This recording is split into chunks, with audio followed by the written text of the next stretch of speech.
Your highs, your lows, your loves, your losses. This is your Soul Care Companion podcast, hosted by Marcus and Marion.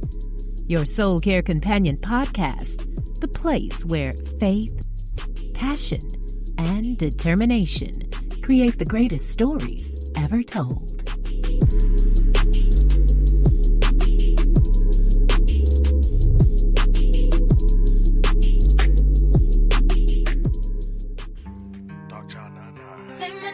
Say my name. If no one is around you, say, baby, I love you. If you ain't running game, say my name. You acting kinda shady, ain't calling me baby. Why the sudden change? Say my name, say my name. This is your Soul Care Companion podcast, and welcome to another episode with myself, Marion Jamel. And I'm Marcus Keith. There you go. Come on with the name. Come on, give us 7 of them. So interesting. Do you always give your first and middle name? I do. No. Because people, refer to me as Marion or Jamel, so I say Marion Jamel. Okay. And then we had Nadia Rochelle. Right. So then I was like, you know what? I need 2 names. Yeah, you do. So I'm Marcus Keith. And I'm Delvin Eugene Rhys. Oh, see? Here we go. We got... Now I got to get a third one. Right. So wait, Rhys is not your last name? No. White is my I was about to say my maiden name, but it is my formal last name. Rhys is my added name. It means the enthusiast. Wow. Okay, so we got the enthusiast in the house. Right. Wait a minute. So... we need to know, how many names do you have, our listening audience? Okay, because Marion has 2 names, Marion Jamel. Listen, I'm just up to 2. Marcus Keith. Nadia has 2 names. And then we have Delvin Eugene. So if you go to our Facebook page, Your Soul Care Community, let us know how many names you have. And what are they? And were they given to you at birth? Or are they names that you gave to yourself? Well, it's interesting because Delvin Eugene, when I first met him, it was Delvin Eugene. I'd be like, Delvin. He was like, it's Delvin Eugene. Like, all right, it's Delvin Eugene. But the fact that he was like, it's Delvin Eugene Rhys. Rhys means the enthusiast. And he, added that himself. And, some may think like, oh, child, that's so being so extra. But no, it's really a classic example of him taking back his power and writing his own narrative. That is what I refer to myself. So that is the name that I'm going to call myself. Right? Very much so. Of course, my parents, my aunts in particular, they've asked me like, so you don't like us no more? You don't go by White? It has nothing to do with that. I love my last name. I come from a very good family, very supportive family. But I had a moment, and I think we probably will get to this as we talk, along the path where it came to me one day. I was just sitting and I heard the name Rhys, and I went and researched it, and it meant the enthusiast. So for me, it was something that I acquired along the path, that I discovered along the journey. And during that time, as you know, Marion, so for me, it was a name that I acquired along the path that I believe, again, it wasn't something I was searching for. I wasn't looking for another name. Delvin Eugene was fine. But again, I've as you said earlier, I've learned to become aware. And when I found the meaning of that, I was like, oh my God, like it fits where I am. I'm discovering. And I think I was a little bit more beyond the discovery period, but it was more so now I know who I am and I'm comfortable with it. And now I'm going to live that boldly and be enthusiastic about it. Okay, well, who are you? Who are you? You say you know who you are. Yeah, well, I'm Delvin, you know what I mean? And I think at the end of the day, I've always been a very creative being, always have been very passionate, always have been one that, regardless, even when I didn't understand where it was coming from, I've been a possessor of love and wanting to walk that out in every instance. And now I realize that God has strategically places me in places where I get to share that. And not only share it, but in those same instances, I'm being tried by it as well.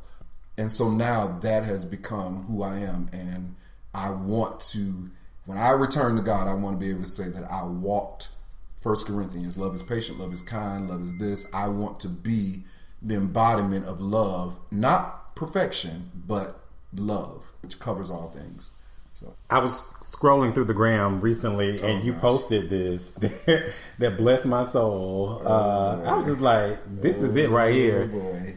He said, "Don't sell your soul just to buy attention." Mighty God today.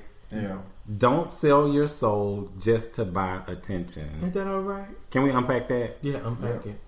You want me to start? Yeah. Oh, Okay. that's you. I'm asking you. So yeah, that's very, very dear to me because, and it's something that has resonated with me probably for the past 2 years now. In a culture that is being driven by attention, Instagram and all these things. And don't get me wrong, I think those are healthy tools.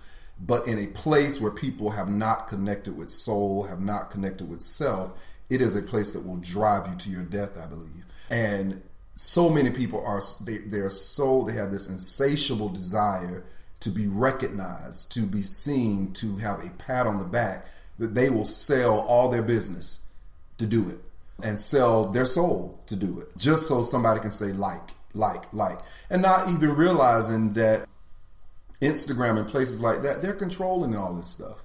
You know what I mean? They know we're living off of it. They know. So a lot of this stuff is not even paying attention to everything, but they ain't never liked nothing.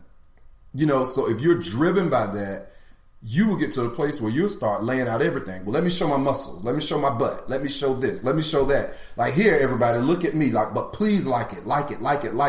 Even if it's going to risk, or if it's going to put me in a place where I have to give up my value to get your applause. So that's kind of where that was coming from. Wow. Marion, what are you willing to do for likes? Post an inspirational post, Well, and I think this is worth talking about because it is. You can post an inspirational quote, picture, you get 3 likes. Mm-hmm. Yeah. But post a nipple or, a bicep, 250 likes. Or a library worth of reads. You're right. Oh, yeah, that's true. You're going to get 250,000 likes. Right. And that is, worth noting because I think earlier this week, Marcus, you and I were talking about, I had an epiphany. And I think it was on Valentine's Day. And I was like, you know what? It just hit me. You really never meet a person.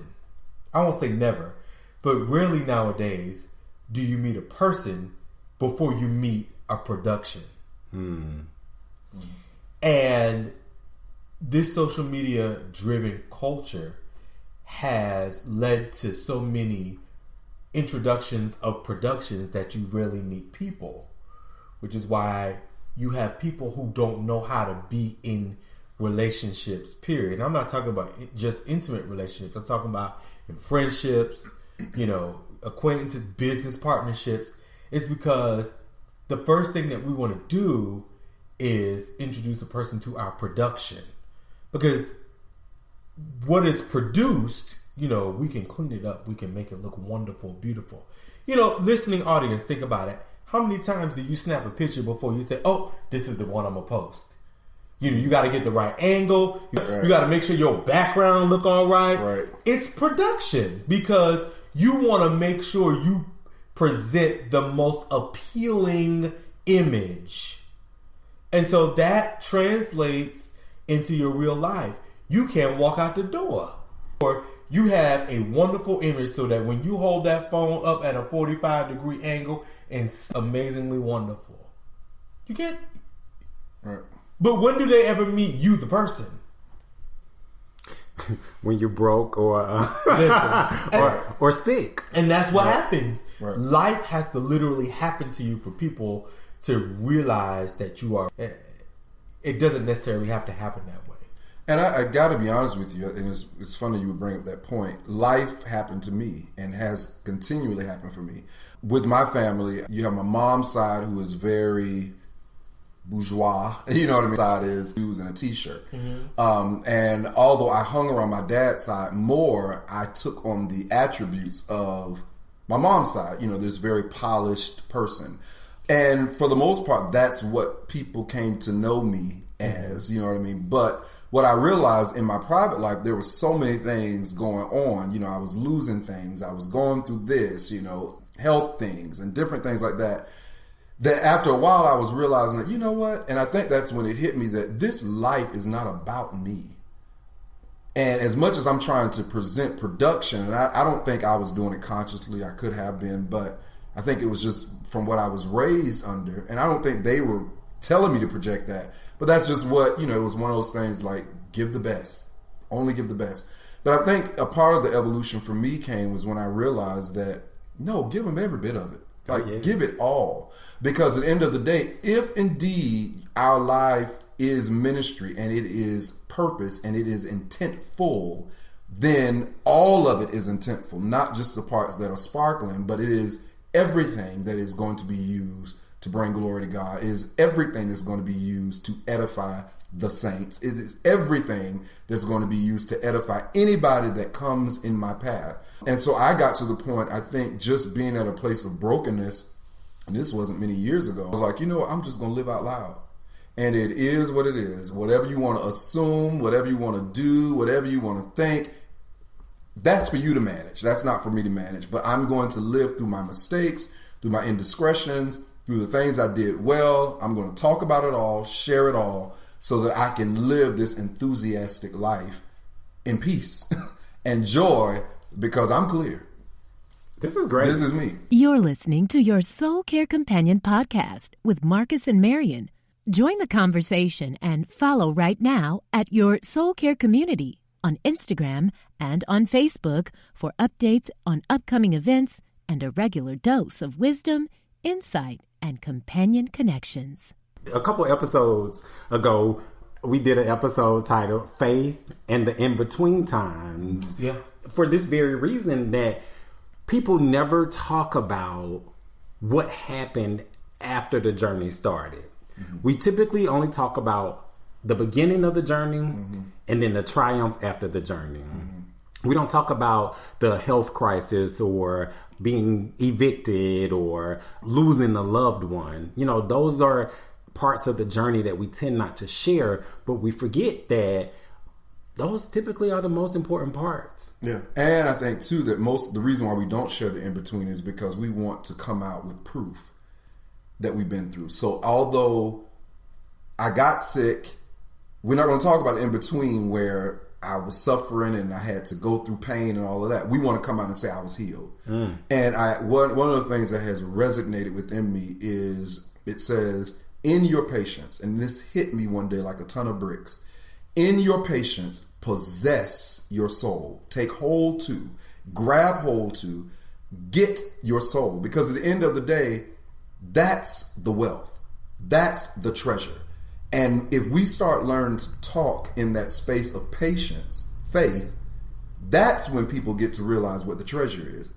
Treasure is in patience. It is not the material gain that you got wellness in your body, or you got money in your pocket now, or you got a new car because you lost your last one. It is in the fact that you acquired treasure in your soul. There is an accumulation in your body that cannot be denied, that it can only be managed by God. That if you live through the experience and acquire what he wants you to get from that experience, it is in that space that you get the treasure. All of this stuff that you acquired that you can tangibly touch with your hand, God is saying that's just a reward for you passing. Oh man. Son of man. Right. Oh my God. That's just what you got for passing. And he's not even acknowledging that. And I think that's the deception, going back to what we were talking about with IG and all of that, is it is to prove I got something tangible. When it's a trick of the enemy, it is a trick because the real picture is what we don't get to see. The real picture is what did you acquire in your soul that's going to keep you when this body fall off. That is the treasure. Not that you got a new car, not that you got new clothes, not that you know every designer, not that you took a picture with this person. What did you get from that experience that was afforded to you? It reminded me of something that you said recently. Rabbi Leader said, yes. What did he say? Rabbi Leader said, if you're going to go through hell, come back with something or come out with something. Yeah. And I'm so attracted to the soul and the functions of the soul. And I don't think we spend enough time talking about how the soul works and the benefits of the soul and the importance of the soul. We don't do it in church and we don't do it outside of the church. So